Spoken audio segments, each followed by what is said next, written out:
Welcome to the Book Tea with Vee.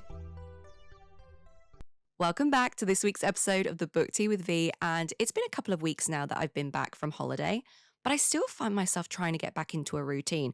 It's happening quite slowly, but I am getting there. But as always, let's start and let's talk some pop culture.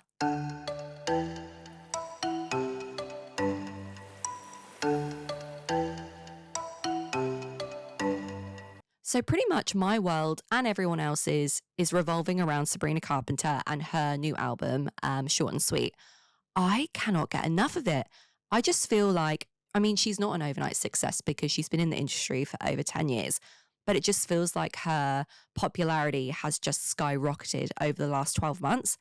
And I'm loving it. Her marketing team and just her in general, she's just an absolute vibe. And her lyrics are always so clever. Like the latest album, I love all the songs, but the standouts for me are Sharp as Tool, Good Graces, and Dumb and Poetic.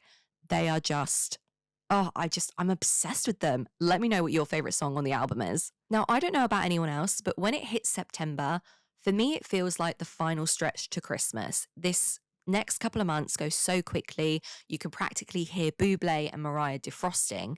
And all I want is comfort, whether that's comfort food, comfort places, and also, of course, comfort books. So I wanted to do some recommendations of some of my favorite comfort reads. So we have to start with one of my favorite series of all time. It's the Miles High series by TL Swan. This series, I've reread this series so many times. It has such a comfort for me, and pretty much anything TL Swan writes. She has this way about her that I feel like you can so easily reread her books and still get the same experience as you did the first time. They're just wonderful. Billionaire romance, you get the spice, you get the sweet, but you also get the funny. Her books are just hilarious. If you haven't picked up this series yet, you must. Next up would have to be S.J. Tilley's Sleet series. It's hockey and it's fluffy and it's delicious. You don't have to work hard with this series. You know, there's not a lot of massive drama that goes on. And I feel like if you're having one of those months where you're just in a book slump or you just don't want to give too much headspace to a book, this series is perfect. I highly recommend it. So we've had Billionaire, we've had sports. Can I give you a Mafia comfort read book recommendation? Yes, I can. And it's a series, Queens and Monsters series by J.T. Geissinger. Honestly, I feel like it's so strange to say a Mafia is a comfort read because there's so much going on, but they really can be. And this series, it's funny. The banter is always electric. The spice is amazing, but they're such easy reads as well. So I feel like you've got all three things there. You've got Billionaire, Contemporary, you've got Sports, and you've got Mafia. But I do have a couple more. Another sports romance comfort read for me would be Kandi Steiner's Blindside. I feel like I always specifically go back to this book, and it was one of the books that I first picked up in my reading journey again. And I feel like I can reread this book all the time. It's so good. And then lastly, I would recommend Wit by Cora Rose. It's an romance and it is just so beautiful, but such an easy read. These are the books that I would recommend if you're just looking for a bit of comfort. But I feel like today's author guest is the queen of comfort reads. Every time I pick one of her books up, I just feel giddy, I laugh, I'm comforted. I just adore her books. I'm of course talking about Morgan Elizabeth. Morgan, it is such a pleasure to have you on the Book Tea with Vee today. Thank you so much for coming on. Thank you for having me. I'm very excited to be here. Oh, I'm so glad. And look, there's just so much I want to talk to you about. But first of all, congratulations on Passenger Princess. I absolutely adored it. Thank you so much. It was very fun. I can imagine. It was a really fun read, actually. Yeah. But I do want to know, because I do a lot of stalking of the authors that I do interviews on your website. And your website is so cute. Oh, I just feel like your brand is so aesthetically pleasing to me. I love it. Yeah. I mean, I just go with whatever I like. And I'm like, I hope other people also dig it. 100%. I loved it. Now, you started writing as early as like 7 years old. But what was the inspiration behind wanting to write all the time? So I live in a fantasy land that is my head at all times. And I've been that way since for as long as I can remember. And I always like to read a lot. It was something that my parents like were always like, we would get grounded, but we could read books. So it was like if we're in trouble, worst case scenario, we always could read. And I was the kid, like I didn't want to do sports. I didn't have like hobby. I was never an out. I mean, I'm outgoing in a sense, but like I also didn't have like a ton of friends. So I would much rather stay home and read, and I'm still that way. And I was always that way. And then, but I always told myself that I could never write a book. So I was like, that's a lot of work. That sounds just way too hard. And then 2020 happened. And then I feel like everyone had a mental breakdown. And I also had a baby in 2020. So like I was just like truly going through all my feelings. And then we moved and I found a book I had outlined years before. And I had outlined it and I was like, oh, that was good enough. That was fun. That's enough for me. And I was like, what would happen if I just tried it? So then that ended up being my first book, The Distraction. And I published that in October of 2021. And here we are now. Now it was supposed to be like Target money and like I was stay-at-home mom, so it was supposed to be like shopping money, and now it's like my literal career. So it's kind of been a blast. It's just incredible. And to think like 2021 wasn't that long ago either. You know, it's what you've done is I'm a bit of a psychopath. I mean, you have a lot of books for that time, so you just have been cracking on. Yeah. It's the ADHD, you know, I truly survive off of vibes and vibes alone and chaos. I like to put myself through misery, you know, the stress is just Four projects at the same time. Hit me with it. Yeah, exactly. My PA is always like, so what are we doing now? Like, we do need to focus. And I'm like, yeah, but like next year. She's like, okay, but like this You're like, week, but I can do it all. Let's talk about I can plan ahead and I can do this now. Yeah. And then 3 weeks later, I'm crying in a corner and I'm like, I did this to myself. I've got no one else to blame but me. Yeah. You said you always loved reading. Do you have, if there were 3 books I said to you, what are your top 3 books of all time? What would they be? Yeah. So it's so funny because I love to read, and I'm sure you're the same. Like you're like, I love to read, and like, what books do you like to read? And you're like, I don't know. I truly don't. But if I was to say like 3, like I'm in Jersey. I'm from New Jersey. I love being from New Jersey. It's like half of my personality. So I love Dating Dr. Dill by Nisha Sharma. It takes place like 1 county over. So when I was reading it, I was going to Nisha. I was like, oh, I know where that is. Oh, you're in my neck of the woods. Like you're right here. I know where all of this is. And I always think that's so fun. And I just love Nisha and I love her writing so much. And then Love Theoretically as a people pleaser. Love Theoretically by Ali Gizwood. As a people pleaser, that book did some mean things to me. So I love that book. And then I love Out on a Limb by Hannah Baum Young. I picked that up and I didn't pay attention to the cover. I just knew the title. And I was the first chapter when you find out that he's an amputee and I almost peed my pants. I was like, oh, I get it. That is so clever. I'm obsessed. So now I'm obsessed with Hannah. And as we all are. And that particular book's on my TBR for this trip. So I'm currently. It's so good. I'm not a huge surprise pregnant. I'm not a huge like pregnancy book. I've had 3 kids. So I'm like, been there, done no that. Surprise here. Yeah, and like I'm like I you cannot romanticize it to me because I'm like, no, I've been there. It's not cute, I promise. But it was done really, really well, and it's such a good book. It's very heartfelt and so good. I'm very much to bump that up. I love Hannah. Okay, that was it's really, really good. I got it when it was indie at the Rip Bodice. There was a signed copy, and I was like, oh, I'll just pick it up. And I love it so much. It's so that's good. So cool. And I feel like personally, when I read your books, they feel to me like romantic comedies. Like it's like I'm just putting my favorite romantic comedy onto a page. So I wanted to know if you were a rom-com girl and what are your go-to rom-coms? Yeah. So rom-coms are pretty much like my lifeblood at this point. I grew up watching I started watching like 80s rom-coms with my mom, and then it became like 90s, thousands rom-coms. And when I'm like in my moods, I'll just put on I'll put on Mean Girls, I'll put on Legally Blonde, like all of the classics, and I'll just watch those. And I did the Revenge series. I ended up pairing each book with a thousands rom-com just because I love it so much. But like, I just love the vibes of a thousands rom-com where it's like, none of it really makes the most sense. It's all just there to bring you joy and happiness and make you giggle.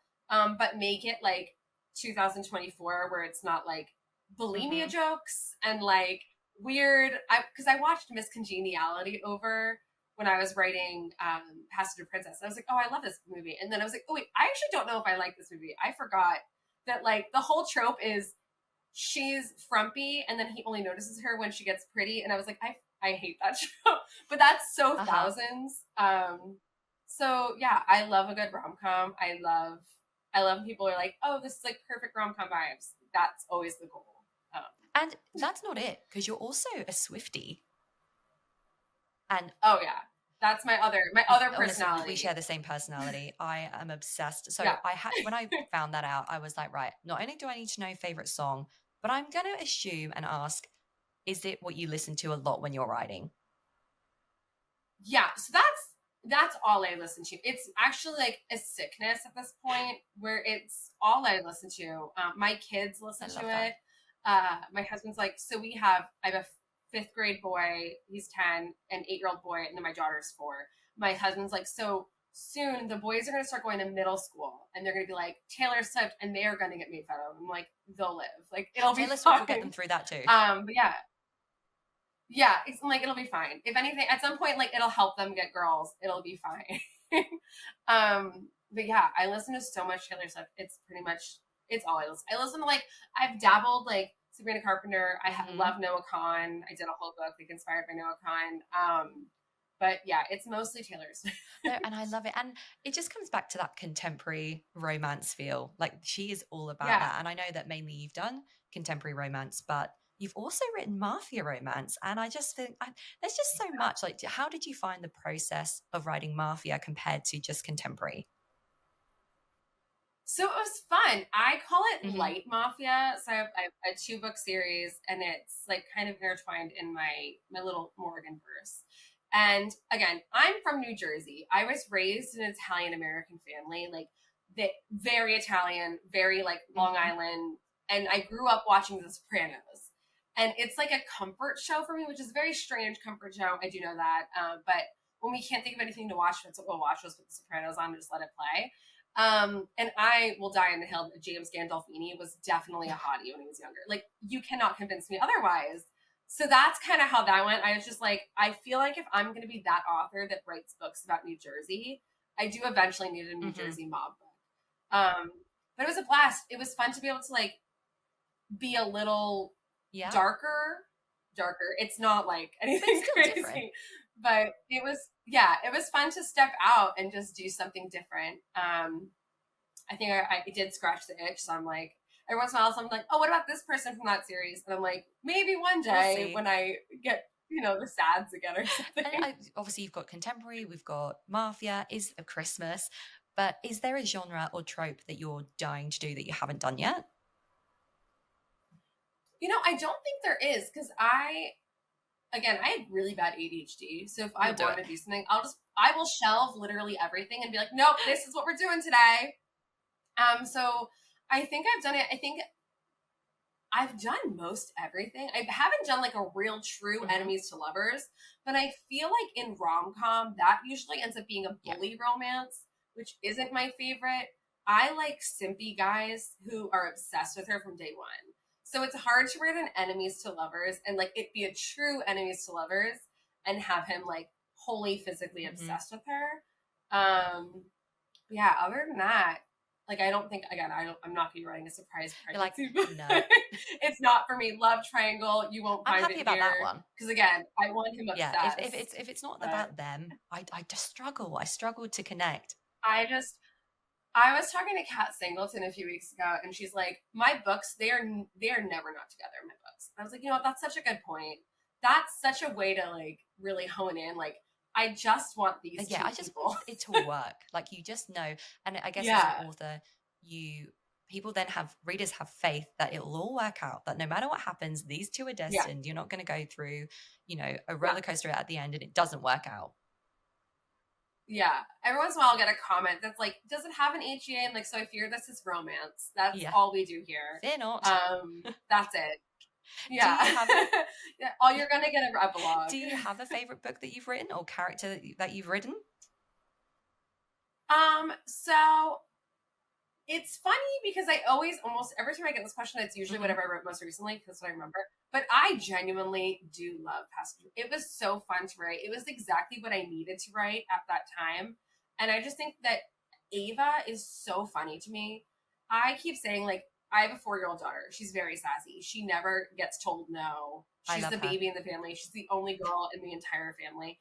And I'm like, that is who my daughter is going to be in 20 years. Like, she's just going to be like, I don't care. What of it? So that was really fun. I really liked writing Ava. I loved writing the Revenge series because it was fun to write just women getting their own.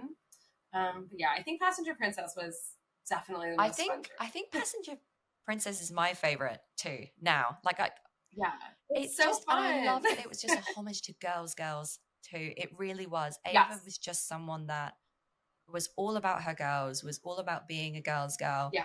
But then on the flip side of that, Jamie, you've got someone who's just such a simp, but a grumpy simp. Yeah.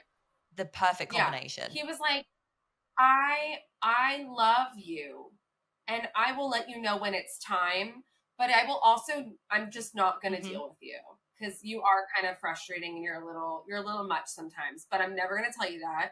And I'm always going to do things for you, but I'm going to do it quietly. It's like that quiet simp. Like, I don't need it in my face. I don't need him to be like, I love you so much. You're the best person, which I mean, like, yeah. Personally, that is exactly what I needed. Like, as a I mean, I would also like that as well. My husband will. Yeah, exactly. I'm the one that goes to my husband 4 times. I'm like, "Do you love me? Do you promise? Do you promise you love me?" I mean, I'm exactly the same. I'm like, "How much?" He's like, "Lots." No, I'm like, I just need you to confirm that in this hour you still do love me. Have we been married for 10 years? I love that. Do I still need you to confirm it every 5 minutes? Checking. Also, with someone like I'm similar. I'm like, things might have changed in the last 10 minutes. I need to know where we're at. Yeah, I don't know. Between before going to Chipotle and after Chipotle, you could have changed your mind. You know, I don't know. Do I have to change some things? I don't know. Yeah, I'm like, what did I do? Because obviously you hate me now. You looked at me funny. It just, I don't know. Are we arguing? Yeah, I'm getting a vibe, and he's like, "What?" I'm like, "I don't know. I'm just reading a vibe." And he's like, "Stop." I did that to my partner just this morning. It's just because he got up early, but I'm like, what's wrong? He's like, literally nothing. I know. Well, I'll hone into exactly. it. I'll be like, "What do you mean? Why did you get out of bed?" And instead of cuddling me for 3 hours, he's like, "Well, I just woke up, and I thought you wanted to sleep in." And you're like, "Well, I've just woken up, and now we've got a problem." That's nice and all, but I thought you. Yeah. I thought this was the beginning of the end. Great. Oh no, I think we'd be a nightmare together by the sounds of it. We would just literally ping pong off each other and just like build each other up. Because then you can spiral real bad that way. You're like, and you know what? Also, you didn't get me the exact coffee that I wanted that day. And, you know, when I said that I needed something, you said, give me a minute. And that obviously. And that threw me off. I spoke to V about it, and she said that, look, you know, I should probably be a bit worried. But that's it. That we have to look for a divorce lawyer now. She's on the case already, so you need to decide what you want. Yeah. But what I also loved about Jamie in the book was it was so, and I think I love this in real life too, the subtleties that he noticed about her, like the ice cream. She couldn't have the ice cream. Yeah. So he went out and bought and he knew it was a lovely thing because he got so, you know, he got all red about it. He's like, It's just in his nature to be a silent carer. Yeah. I loved it. Yeah, he's definitely like a caregiver. And I think she really loved that because I think that she gives that to people like her friends. And it's when you're that person, you don't expect it, but when it comes to you, it's so nice. And I think that that's kind of the back and forth that they have where she's like, I'm not asking anything of you, but you're doing it anyway. And that's the simpiest part of it. That's what makes me like, I love it so strong much. And he's just as strong, but it's I love a silent, strong simp character. Yeah. I also love when it's he knows she's strong and lets her be strong. That's like, I think that there's sometimes can be like a disconnect there where there's like a guy who's very strong and like very assured of himself and like safety bodyguard vibes. And he's like, you woman, me man, you can't. And she's like, nah, we're not doing this. And he's like, all right, I guess I will follow your lead now. And that is, was there anything in particular you loved writing about this book the most? Like you said, you watched Miss Congeniality. Did you have to do any research into the pageant world or anything like that? So yeah, I did. I listened to a few. I don't listen to, and I don't read much nonfiction because my Hmm. brain just says no, thank you.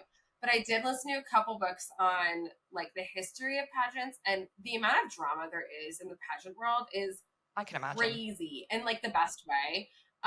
So it worked out for me. But even like I had to redo some research on different like self-defense things. I was watching videos on that. And then of course then you spiral into like weird self-defense, like hypochondria kind of. And I'm like, maybe we don't need to keep looking at this organ. But at the end there's like a fight scene. That was literally the most fun to write. I threw all my friends' names in there because I hate thinking of names. And I was just like, there's cameo of you guys, I guess, now. Um, that was really fun. And though honestly, there was just so much little stuff that I threw in just for like silly haha moments, like her teaching Jamie about what the Yes, I omniverse loved is. that. And it's literally because my PA does that to us, where she's like, okay, so here's how it works. And we're just like, Oh, so I put that in there. Yeah, it's just like fun, girly, whatever you would want to see in like a silly, goofy, book talk centric yes. rom com. It's there for And you. I think, my first Morgan Elizabeth book was "'Tis the Season." And Yeah. it's still my favorite Christmas book. It just, I don't know what it was about it, but it just felt like I was in a movie. And I think the dynamic between the Yeah. two was just so hot as well.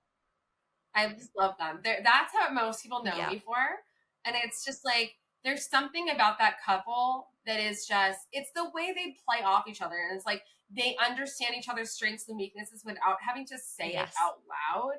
And I think that that's like super valuable in a real relationship where it's like, I don't have to tell you where I'm self-conscious. You're just going to help me overcome it, or whatever it is. And I just love them. I love a good couple that just knows each other so well, whether or not they've had a Hmm. long relationship. It's like Yes. But soulmate you, vibes. right? As in, like, it can be a Yeah, week. exactly. I mean, I told my husband I was going to marry him Did 2 weeks you? in, and I was like, probably shouldn't do this, but Here we alas, are. And it doesn't look like you're going anywhere. it worked out for the best. Good luck. I'm always like, when my daughter finds a boy and she's like, "Mom, I'm going to marry him," I'm going to have no No. leg to stand on. So It's I'm just kind of going to be screwed there. unfortunate if But she's 16. yeah, Uh, exactly. I mean, it's like, God damn it. She's like, "Well, you and Dad." I'm like, "Yeah, but we you get it." also just announced you've got another Christmas book coming out, which is Yeah, so yeah. exciting. I love doing Are you a Christmas Christmas gal? books. Do you love I do. Christmas?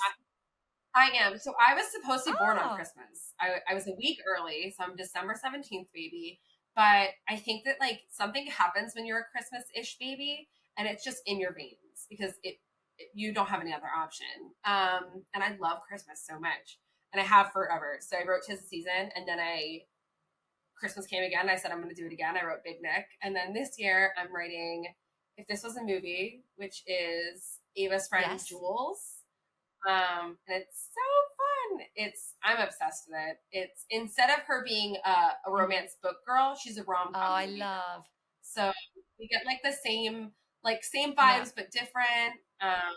It's really really fun. What sort of I'm really excited have you about. discussed tropes yet? What are we to sort of Yeah, expect? so it's single dad nanny. So You've he's a got single me. dad. It's the movie Life Size, which is like a very Hmm. niche movie. It's a Disney Channel original movie with Tyra Banks, and it's about a Yeah. doll that comes to life. So it's Life Size meets Enchanted. Love. So it kind of got like a bit of Parent Trap vibes. There's a little girl who's like very meddling and decides that her dad has to marry this girl because she looks like her Barbie doll. And it's literally just it's That rom is com so vibes. sweet. I love it. It's so fun. I'm really really excited for it. And It's really fun. We've been like plotting it and writing it, and I think that it's a must be so blast. lovely for you with doing sort of the rom-com books. It just must give you that like cozy feeling every single time. Yeah, it is, and it's fun because sometimes I'm like, I also I try not to do third act Hmm. breakups because I have anxiety. So I'm like, I know there's other people like me who also have anxiety, and they also must hate their lives half the time. So I try not to do too much um, on the back end of like drama Yes. and breaking up and miscommunication. So it's really fun with a rom com because I get to find like external drama, or like sometimes I'm just like, I feel like this doesn't, there should be more. And I'm like, Yes. it's a rom-com. That's fine. It doesn't have to be life-changing. And I think that took me a little bit of time to be like, it doesn't have to be, it's okay to be the author who like writes the fluffy, happy palette cleanser book. Because that's what I like to write. But there's a mental block there sometimes where like, should I do more?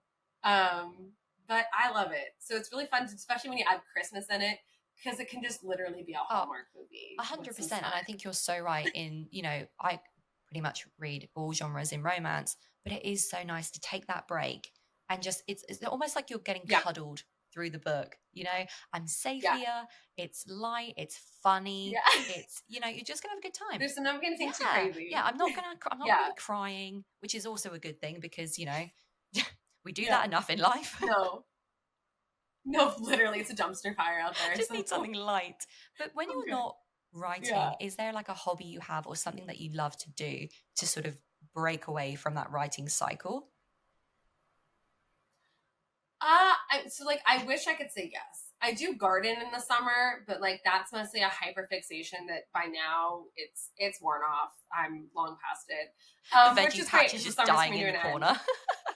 Yeah, no, literally. It's like I'm watching tomatoes overripen and just fall, and I'm like, that's fine. It'll be fine. But I also have 3 kids, so that takes up plenty of time. I like to cook, but again, it's mostly because I have to feed 3 kids. But yeah, I listen to a lot of music. I love a good shit talk session. You get on like a call with your friends and just chit chat. I genuinely love writing. So I think that also helps. So I wish I had hobbies. I'm one of those people that buys like the craft kits and I hyperfixate on it and I get half done and I go, unfortunately, this no longer. It's like you said with the ADHD. Like I know, like if I'm really, really into something, I have to like if I walk past there, I'm like, oh, that looks good. I'm like, does it? Or does it look good now? Yep. Will it look good tomorrow? Yeah, no, for sure. Like if I go to Michael's, like the craft store, I'm screwed. Like I just buy stuff and then I'll do it for 10 minutes. And then but then unfortunately, you love rom-com movies as well. Is there like a movie? I just came up with an extra question here because I just thought about it just then. Is there a movie that one day you will want to do a book sort of based on? I mean, there's so many good ones. I want to do like I did John Tucker Must Die, but I want to do like a full like The Other Woman kind of vibes where like they find out they're dating the same guy and they really just want to get back at him because I think that'd be really, really fun. I love anything like revengey just because it's fun. But yeah, I don't know. There's so many good ones out there. And then I think one day I want to do like a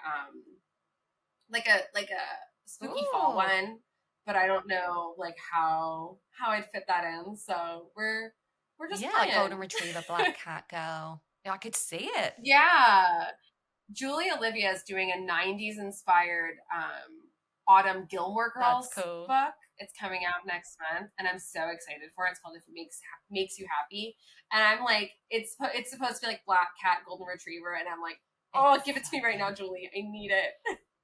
But yeah, it's a blast. It's fun. It's fun to just like watch media and be like, okay, but how can I make that into a rom-com that the girlies are gonna fall? I just feel like it's such a unique concept that's how you do it. I just love it. I love that you could potentially listen to a Taylor Swift song and be like, there's a book in that. Or I do it all the time. It's actually the Taylor Swift music can truly become an issue. I listen to I Think He Did It. Yes. And I'm just like, that would be such a good book. That sounds a little too complex, a little too dark romance for me, but it would be a blast. So many. I'm obsessed with So Long London at the moment. It's just on repeat. You're losing me. And it just makes me feel like I'm going through a breakup and I'm in a perfectly nice relationship. Don't get me wrong, but I'll just sit there and be like, oh, this is terrible. So I saw a video on TikTok recently and I sent it to my PA and she's like, so that was mean. You didn't have to share that trauma with me. And it was like, listen to So Long London from the perspective of a child with a narcissistic parent. And I was like, oh, well, this is great. this is horrible. I hate this. And that's why I sent it to my PA, right? And I was like, because if I have to suffer, you also have to suffer with me. But yeah, that's me with every sad Taylor Swift song. My husband's like, are we okay? I'm like, yeah, I just like the song. You're like, he's like, you're sobbing. Are you okay? You're like, I don't know if we're okay because Taylor Swift's just made me realize something. I'm like, I don't know. You remember 4 years ago when you... He's like, Christ, please, no. He's, God damn it, not this again. I guess my final question before we take it offline, because I'm going to try and get more information out of you. That's just who I am as a person. I can't let it go. All good. What's coming up for you? Whether it's where we can see you, if there's any conventions, what books you've got planned, what's going on in the Morgan Elizabeth world? So first and foremost, I almost forgot the name of my own book. If This Was a Movie. Wait, what is it? Comes out October 25th. I know, it's literally me. It's because I was going to name it something different, and like literally last minute was like, this works so much better. So If This Was a Movie comes out October 25th. I'm really excited about it. We're going to have pre-order incentives. So if you follow me on social media, just make sure Ray will put a link somewhere at some point. And I'm going to Love in Vegas. I'll be there on release day, so that's really cool. And then I'm going to Indies Invade Philly in November. Next year, I don't know what books I'm releasing next year. Again, the ADHD. If I plan out too far ahead, my brain says, no, we're not. And for that, I am a mess. But I am going to Magic at the Bells in March. And then I'm doing Wild and Windy Chicago. I'm going to Beachside Book Fest. I'm going to Rare London. I've got a packed schedule next year. I don't know how I'm going to do it, but it's exciting though. It'll be fun. Do you know what? Hopefully I get to go to one of these and we can do this all in person as well. They're so much fun. I love going to signings. They're such a blast. It's been such a pleasure. You're so cool. Honestly, yours just so much fun. You're so full of energy and light. No, thank you for having me. Anytime. We'll have to do it again, but I'm going to take it offline because as usual, I'm sure I can get more out of you. Thank you so much. Thank you. Morgan Elizabeth is like sunshine in a bottle. She is just so sweet. And If This Was a Movie, I am so excited for it. 'Tis the Season for Revenge is currently my top Christmas read of all time. But I feel like this could knock it off the top spot. I'm so excited to read it. Now, speaking of If This Was a Movie, I don't know about you guys, but I read a lot of books where I feel they could be made, and if done right, into a really good TV series or movie adaptation. And I have a list here today that I wanted to go through, and I wanted to get your opinions as well. So please let me know if you agree. But these are the books I would just love to see either as a TV series or a movie. So first up, It Happened One Summer by Tessa Bailey. I read this book years ago, and I still think this book should be made into a movie. When I was reading the book, I was just like, this would be the perfect rom-com. And I don't understand why it hasn't been picked up yet or hasn't been done yet. Maybe it is in the works. I don't know. If it's not, it should be. Secondly, Fourth Wing. Now, I already know that this is coming to our screens. We know this. But before it was announced, I was just like, this would be the perfect book to make into a movie or a TV show. And lo and behold, it's going to happen. So I'm so excited. All I care about, though, is they have to get the look of the dragons right. It's so important. I can't stand when a movie is made or a TV series and the dragons just look so ridiculous you can't get into the movie or TV series itself. Fingers crossed. And with this one, absolutely let me know your thoughts. Thirdly, I think the Devil's Night series by Penelope Douglas would be an amazing TV show, dark and angsty, follow one book per season. So just have the 4 seasons, the 4 books. I don't know. I just feel like it could be electric if done right. I would love to eventually see it as a TV series. And then I was thinking, what about Mafia? Surely I have a Mafia book or a Mafia series that I would love to see on screen. And there is, but I feel like it has to be done right and it has to be the right story. And the only story that came to mind that I feel would really work on screen is the Deception trilogy. I just feel like it keeps you guessing so much. You could sort of have that thriller edge to it. So I think I would want it to be 3 movies. 3 parts like the trilogy. I think it would be amazing. Let me know your thoughts. And as I was thinking about all of this earlier, I was like, I don't have a sports option or a sports book that I can think of straight away. The Off Campus series by Elle Kennedy came to mind. And I was like, that's the one. How perfect would that series be as a TV series? Tell me I'm wrong. And also let me know if you want me to continue this series, because it is so much fun thinking about the books I love being turned into TV series or movies. Now it's time for the books that you need to be aware of.